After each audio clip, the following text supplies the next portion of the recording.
Hawks Hoop Squawk Talk. Why nobody like to mention Doc in 81 against the Celtics, Game 6, and 84 against the Nets, Game 5. This is kind of like a follow-up to my previous video about Wilt Chamberlain in 68 against the Celtics. Let's talk about Doc in 81 against Boston, where just like the 68 Sixers, the 81 Sixers won 62 games against 20 losses. Doc was the MVP of the 80-81 season, like Wilt was in 67-68. Only difference is Wilt had just won 3 in a row. Doc won his first NBA MVP after winning 3 straight during the final years of the ABA. Anyway, the Sixers in 81, coming off the championship loss to the Lakers in Game 6, spring of 1980, when Magic made his mark on the league with the 42 points, 15 rebounds, 7 assists. The following season, the Sixers are even more primed to win the title. They're looking to get payback on the Lakers, who just drafted Andrew Toney, a sharp shooting guard, a slasher. You know what I mean? A big piece of the Sixers' 83 title team. So the Sixers in 80-81, 62-20, they finished tied with the Celtics, who owned the tiebreaker. Now, if I remember correctly, the team split the 6 games during that season. But for some reason, whenever the Celtics are always in a tiebreaker with somebody, they usually somehow magically win that tiebreaker. I'm trying to think if they had a better home record that year, or if they had a better record versus the conference. I don't remember, but either way, the Celtics ended up with the top seed in the league, meaning they got the bye in the first round, which then was considered the mini series. And back then it was a best of 3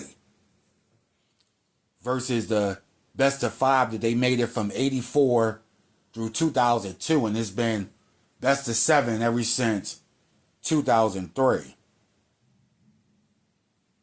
But either way, the Celtics are the first seed, the Sixers are the second, which means they have to play a 3-game mini-series against the Indiana Pacers, which they sweep. They win both games 2-0.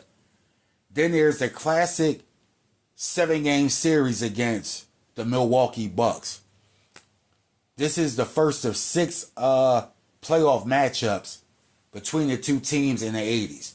This is the year that the Bucks, Pistons, and the Bulls relocated from the Midwest Division to the Central Division, while the Houston Rockets and San Antonio Spurs went from the Central Division to the Midwest Division, along with the expansion Dallas Mavericks. So this was the Bucks' first season in the Eastern Conference. Remember, the Rockets and the Spurs went west. The Bucks, Bulls, and the Pistons came east. Coached by the legendary Don Nelson, the Bucks win 60 games that year, 60-22. This is the year. I think this is the last year, or it might be one of the only times that 3 teams in the Eastern Conference all won 60 games. If I'm not mistaken, I would have to go back and look. But like those were the 3 powerhouses in the East that season. Sixers and Bucks go to a 7th game. Sixers win 99-98. Only 6,000 some fans showed up for that game. You know why? Because everybody was across the street watching the Phillies, fresh off of a World Series title just 6 months earlier. And then again, it's Easter. People are home celebrating with their family or whatever. And at that time, the Sixers were already championship contenders. So not too many people were worried about a game 7 of an Eastern Conference semifinal series. At that point in Philly, it was championship or bust. But the spectrum was empty that game, and I know a lot of people who were there that game. My parents was at that game. And they said it was like 6,376 or something like that. But either way, the Sixers survived the Bucks. Meanwhile, the Celtics, they sweep the Chicago Bulls in their semifinal series. All right, so now both teams are in the Eastern Conference Finals for the second straight year. For the Sixers, this is their 4th time in the conference finals in Doc's 5 seasons in Philly. Sixers win the first game 105-104. Boston takes game 2. The format is different from 81. Now the playoff format in the 7-game series is 2-2-1-1-1. Even through the NBA Finals around this time, the format was 2-2-1-1-1 versus 1-1-1-1-1-1. However, during in the 60s. So the Celtics win game 2, 118-99. Series shifts to Philly. Sixers win 110-100. This is on my grandpa Gino's 57th birthday. Shout out to him. He's been soaring amongst the grandsisters. It'll be 28 years this November. I remember he was at that game. Sixers take game 4, 107-105. Boom, they're up 3-1. The Lakers have already been eliminated. The Houston Rockets knocked them off in the first round. Remember, this was Magic's second season. He only played in, 37 games? He missed like 45 games or something like that. But anyway, the Lakers are eliminated. They were the only threat in the West at that point. So with the Lakers out, everybody assumed that the champion was whoever came out of the East. It was either going to be Philly or it was going to be Boston. Philly already has a 3-1 lead, but now you go into game 5 in Boston. Remember, this is not the same Celtics team from a year before. The year before, up front, you had Bird, Cedric Maxwell, and Dave Cowan, who had retired. This year, they added Robert Parrish, and you had Kevin McHale, who was still coming off the bench. Both of them were going to be Hall of Famers, and along with Larry Bird, formed the best front court ever. So anyway, game 5 in Boston. And I remember Pat Williams wrote this in his book.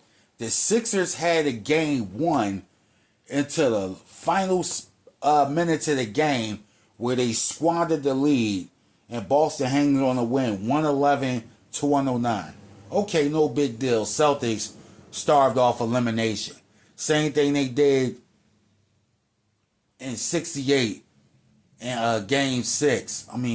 Game 6 to force a game 7. Although that should have never happened, but we're here now. So Boston wins game 5 of the 81 series by 2 points. Shifts back to Philly May 1st, 1981, a Friday night. The city's ready to celebrate because they know the Lakers are out the way. They ain't got to worry about Magic and Kareem. Standing in their way is the Houston Rockets. You know, they had Moses Malone, who was a beast and won MVP 2 years early and was the rebounding champion. Outside of Moses, you had nobody else to worry about. So we beat Boston tonight. All right, that's a guaranteed title. Sixers, and this is the game Bobby Jones had that epic dunk on Larry Bird. Man, that's one of my all-time favorite plays, too. Only for the Sixers to lose a damn game. I remember Kevin McHale blocks Andrew Toney's last-second game attempt. By the way, Billy Cunningham, greatest coach in franchise history, fumbled the ball by playing Lionel Hollins more minutes than Andrew Toney. I understand Lionel Hollins was the champion with Portland in 77. He had been an all-star. So I kind of get it, but Andrew Toney was the far better player. Anyway, Celtics win 100-98. Then in Game 7, Celtics win 91-90. Larry Bird hits the game-winning shot off the glass. Bobby Jones out of bounds, alley-oop attempt. The dot flies way over his head. Sixers lose, and Celtics go on to beat the Rockets in 6. A championship that easily could have came to Philly. Now, Doc played great in Game 7. But like I said before, you have to play Game 6 to get to Game 7. Doc in Game 6, 5 for 17 from the floor for 29%, just 16 points, and 4 turnovers.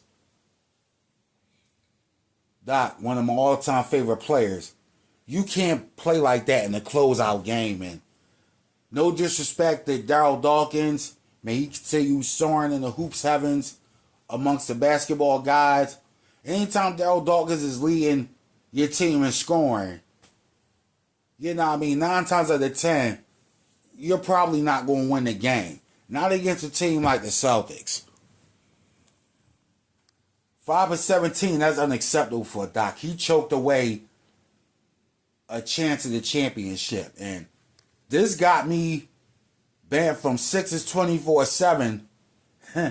I still find it funny because they got so upset when I posted that in there. They made every excuse from the team choking. Like, no, this is what the superstars are supposed to do. Bill Simmons pointed this out. You know what I mean? The butthurt Sixer fans called him all types of names. Oh, he's a Celtics homer, he's biased, whatever. Yeah, that may be true, but he's spitting facts on this, same as he spit facts about Wilt in his book during the Russell versus Wilt chapters. You know, fanboys hate facts. Facts is Doc choked in this game. The Sixers choked the chance of beating the Celtics and choked another championship. That's 2 championships chances choked away by 2 of the greatest players in franchise history as well as NBA history. But moving on. 1984. The Sixers, fresh off of winning the championship, they returned majority of that team the next year. The starting 5 of Cheeks, Tony, Doc, Mark Alvarone, Moses Malone, and their top 4 bench players, reserves, Bobby Jones, Clint Richardson, Clement Johnson, and Franklin Edwards with the same coaching staff. You know what I mean? So majority of your players returned the following year. Sixers slumped that season. To go from 65-17 to 52-30, even though they were second in the East record-wise. Only Boston won more games than them in the East. They finished 62-20. Meanwhile, Milwaukee won the Central Division, so they have the second seed, even though they were 50-32. And speaking of that year, 83-84, Celtics were the only team to win 60 games. They finished 62-20. Lakers were the only team in the West to win over 50 games. They won 54 games. Now in the East, you have Boston with their 62 wins, Philly with 52, and Milwaukee with 50. Only 3 teams in the East won 50 games. So that season, you only had 4 of 23 teams to win 50 games. Where versus the year before in 82-83, you had Philly, Boston, Milwaukee, again, only 3 teams. But out west, you had the Lakers, Phoenix, and San Antonio. So it was only difference by a couple of teams. So by the 83-84 standards, 52-30 was still a damn good record, seeing how they were 3rd overall in wins. And the thing in that season, they beat Boston 4 out of 6 times. Now, that's no automatic guarantee that they would have beat that Celtics team in the 7-game series. But they would have at least had a chance to duke it out had Philly not choked against the Nets. It's like, that's just unforgivable. Like, you go into the playoffs, mind you, this is the team the Sixers acquired Doc from 8 years earlier. The New Jersey Nets. The New Jersey Nets were a good young up-and-coming team. They won, 45 games that year? 45 and 37, led by Buck Williams. You had Ernest Birdsong, former Sixer Darryl Dawkins, who coincidentally had his career year that season, 16.8. Michael Ray Richardson, Albert King, Mike Jaminski, a future Sixer. Coached by Stan Albeck, who coached Michael Jordan during his second season with the Bulls when he scored 63 against Boston after missing 64 games. But either way, this Nets team was pretty good, but they shouldn't have upset the Sixers like that. Like, it's just no way. They come into Philly, they take the first two games, 116 to 101, then 116 to 102. Nets ain't going sweep. Philly goes into New Jersey. They win game 3, 108 to 100 and 110 to 102. After that game, with the series tied, Doc makes the statement that there's no way the New Jersey Nets are going to win game 5 in Philadelphia. You might as well mail in the score. That's what Doc said following Philly's game 4 win. There's no way the Nets are going to win game 5 in Philadelphia. You might as well mail in the score.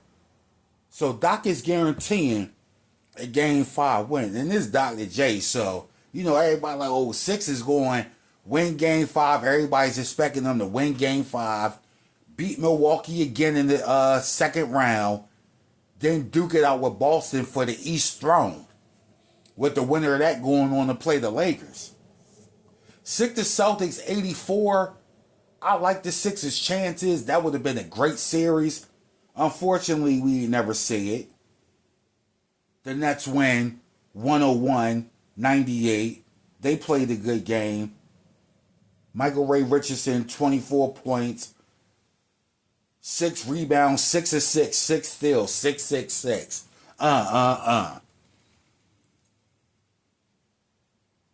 Darryl Dawkins, former Sixer, he only had 4 points. He ain't really do nothing in that game. Ernest Birdsong, 24 points. Buck Williams, 17 points, 16 rebounds. Now for the Sixers. Moses, 19 points, 14 boards. Andrew Toney, 22 points. Mo Cheeks, 16 points, 7 assists, 5 steals.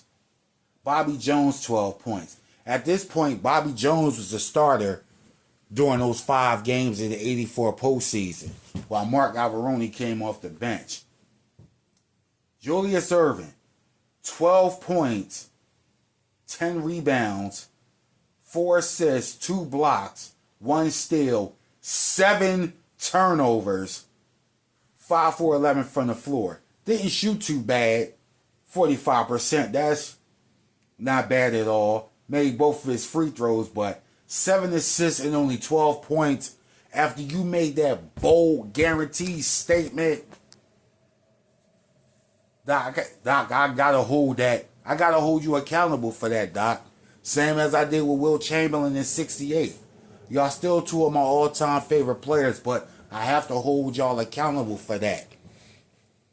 You know what I mean? Because let Michael Jordan that did choke like that in a game like that in the first round, that would be a huge stain on his resume. A huge stain. Ninja's going to clown LeBron forever for his 2011 finals meltdown. You know what I mean? But the OGs seem to forget this about Doc. Because when you bring this shit up, they get in their feelings and they make up all type of excuses. The box score doesn't lie and the damn game tape doesn't lie. I remember that game. I cried like a baby after that game. You know, I wasn't even a year old yet, but yeah, some people's memories do trace back that far. Don't let these quacks tell you otherwise. But that's only for certain enlightened individuals. But it's like you gotta, I mean, nonetheless, Doc's a great player.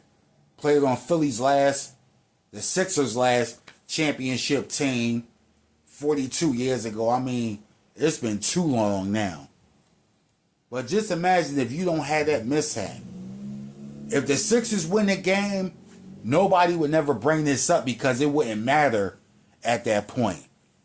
Unless you were just nitpicking or comparing Doc to other players as far as clutch game performances or whatever. But if the Sixers had won this game,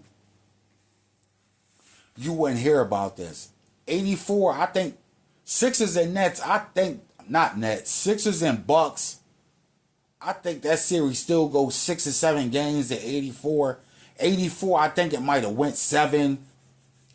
Because obviously the Sixers would have still been tired after that Nets series. Speaking of tired, Michael Ray Richardson famously said before that series, he looked in the team's eyes and could tell they were tired. Doc was 34. Bobby Jones was, 32? You know what I mean? And in that era, 32 and 34, that was long in the tooth in the NBA. In the NBA today, 32, 34, you still could play another 5, 6 years. Like, look at LeBron, Curry, KD. Chris Paul, prime examples. But back then, it was a little different. Michael Ray Richardson said they were tired. So even if the Sixers escape this series, it will probably be a long series against the Bucks. And I don't know, the Celtics coming off a 7-game battle with Bernard King and the Knicks. It still would have been interesting. That was Bird's MVP year, his first of 3. I don't know, Celtics, I think Celtics still take it if those teams matched up. Because Philly would have been too tired, but you never know. These are things we'll never know. These will be amongst the greatest what-ifs and coulda, woulda, shouldas. But anyway, stay tuned for more content. Subscribe to the channel. Like, share the video. Hawk out.